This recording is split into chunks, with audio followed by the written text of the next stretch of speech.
We're only about a month and a half now until Decision 2022, the general election set for November 8th. And the two candidates in the biggest race here in New York State both face growing scandals. Democratic Governor Kathy Hochul and her administration are accused of steering state money to a big dollar donor, while her Republican challenger, Congressman Lee Zeldin, is tied to election fraud allegations now being criminally investigated. In a moment, we'll talk through all of this and the state of the race with two of our legal analysts, Republican Carl Calabrese and Democrat Bruce Fisher. First, though, what you need to know about these scandals, beginning with the governor. The Albany Times-Union reports that this centers around the state purchasing COVID-19 tests late last year for $637 million. It was from a company called Digital Gadgets, whose CEO donated to the governor's campaign. Now, when the initial report came out, the governor told reporters that she wasn't aware of the financial connection. But today's new reporting revealed that the CEO actually hosted a big dollar fundraiser for Hochul a month prior to getting that no-bid contract. By the way, New York was charged almost double the price for those COVID tests compared to what California paid. A spokesperson for the governor told the newspaper that Hochul wasn't involved in day-to-day purchasing and, quote, she simply instructed her team to purchase as many available tests as possible to meet the tremendous need across the state. And they did exactly that to keep New Yorkers safe. As we have always said, campaign donations do not have any influence on government decisions, and we reject any implication otherwise. All right, so now to her Republican opponent, Lee Zeldin. The Albany County District Attorney's Office is investigating his nominating petitions that were filed to get him on the Independence Party line for governor. The Times-Union reports that there were 11,000 duplicate signatures that were photocopied at the Republican Party headquarters and submitted to the state. Well, a GOP staffer who was reportedly in charge of this was formerly sent to prison for 4 years for stealing from a different campaign. A Zeldin spokesperson told Fox News, quote, the Zeldin campaign had no knowledge of photocopies and the Zeldin campaign did not make any photocopies. All right, so there's where we stand right now, kind of these dual scandals involving these two candidates. Let's get to our analysts now. And Carl, I want to start with you. What impact, if any, do you see that criminal investigation now looking into the Independence Party petitions and trying to get Lee Zeldin that line? Slim and none, Michael. Look, Lee Zeldin's campaign did not circulate the petitions, nor did they assemble the petitions. They were done by the New York State Republican Party, and they were assembled by the New York State Republican Party. If there were illegalities or violations, that's where they will land. They will not land with Lee Zeldin. And, you know, in terms of comparison, my goodness, you've really got what looks to me like a pay-to-play in hundreds of millions of dollars here with the governor and this no-bid contract to a contributor who gave her over $300,000 himself, compared to a signature issue.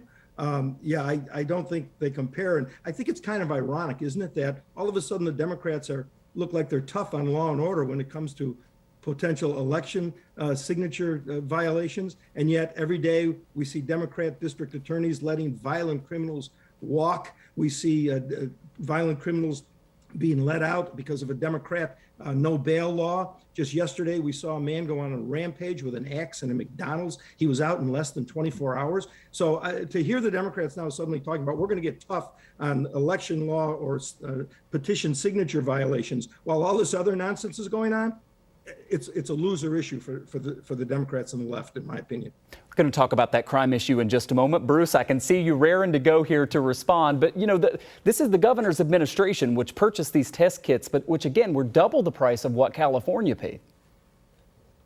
I'm sure that as Carl knows, when you're at the top of a government and there are purchasing decisions made by the purchasing department somewhere deep in the bowels of the administration, that you hear about it in the governor's office after the purchasing decision got made by people who have no connection with you. Look, we are going to hear many such stories.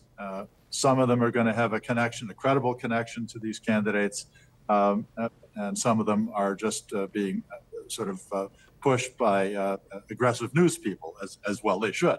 That's the system that we have. But you know what? The problem politically right now is that we're not facing off between two candidates so much as we're facing off between two ideas of what governing and what the rule of law ought to look like. And nobody is going to believe that straight-laced, moderate, even moderate to conservative Kathy Hochul is in any way connected to any kind of shenanigans or wrongdoing. That's probably got more to do with the fact that Kathy Hochul has a long record of public service. And frankly, unfortunately for candidate Zeldin, whom not very many people know, candidate Zeldin is with a party that's been taken over by a cult.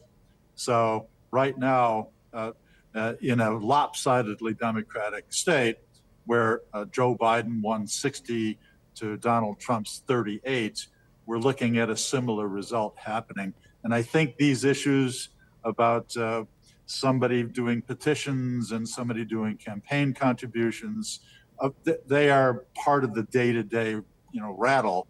But at the end of the day, what we're going to see is something like that result that we saw in the presidential race last time around. Because nobody wants to have a cult in charge of state government. You both brought up kind of the issues that the candidates are talking about out on the trail. Bigger picture right now, the state of this race. I want to show you some of the latest polling, and this is from 538 that we'll show our viewers right now. Kind of been tracking sort of the polls, right? Kind of all of the reputable polls and tracking them over time. Kathy Hochul still up, 52 to 38, double-digit lead here, but it certainly has narrowed from where we were weeks ago. To both of you here, in terms of what the candidates are talking about on the trail, and Carl, I'll start with you. And as you answer this question, we're going to see Lee Zeldin's latest ad. He is certainly going over after Kathy Hochul on the issue of crime. Is that a winning issue for him right now? Oh, it sure is, because Republicans nationwide in this state enjoy a double-digit lead on what party people have more confidence in to deal with crime. It's a winning issue, provided he can raise enough money to make it the top of the chart issue, so to speak. I looked at 5 different polls today from all very well-known polling companies, and they ranged from Hochul up 4.5 points to Hochul up 15 points, and everything in between. Somebody's got to be wrong.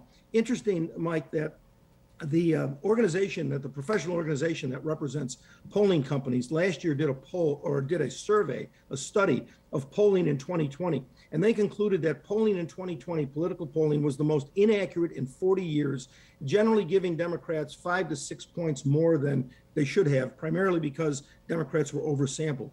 So polling has become very dicey. There's only a few polls that I really trust and go to, primarily because they have been spot on since 2016. They show the race a little closer. This is a tough state for a Republican, let me be honest.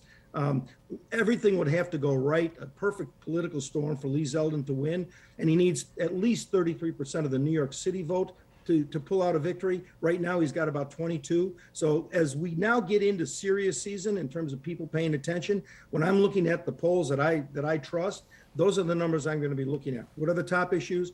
What party do people have more confidence in dealing with those issues? And how is Lee Zeldin doing in New York City? So on the flip side, Kathy Hochul trying to portray Lee Zeldin as extreme, tying into Donald Trump. Her latest ads pointing out that Zeldin co-sponsored a fetal personhood bill. It would basically outlaw abortion nationwide without the exceptions we hear about for rape and incest. Also that pointing out that he voted against certifying the 2020 election. Bruce, I imagine you think those are winning issues for Hochul, just like Carl thinks the crime issue was a winning issue for his side? Those two issues are why this is probably going to be a Democratic wave election. I mean, look, going into each political year, each political season, you expect the historical trends to have some relevance. It has always been the case, for going back verily until the 19th century, that the president's party loses in midterm elections unless there's some horrifying big change event, like when President John Kennedy was assassinated, like what we've seen with in 2001 when the towers came down in New York City. This year, because of Donald Trump and the cult-like characteristics of his repeated presence, like that crazy rally where he had people doing a Leni Riefenstahl Nazi-style salute the other day, and the Republicans finally being the dog that caught the car. They wanted abortion outlawed. Well, the Supreme Court that they packed has now outlawed it. And guess what? Most women in this country won't have it. So right now, we are looking at what was a sure thing for Republicans disappearing for them. It is going away because of those two issues. Nobody wants insurrectionists in charge. Nobody wants cultists in charge. And women do not, even if they're conservative Catholics, they do not want some old geezers who look like Judge Alito and the senator from Iowa telling them what to do. And listen, young Lee Zeldin has turned himself into an extremist all by himself. Carl Calabrese and Bruce Fisher, thanks to both of you for coming on and sharing your very different perspectives 7 weeks from Election Day. Thank you, guys. Yeah.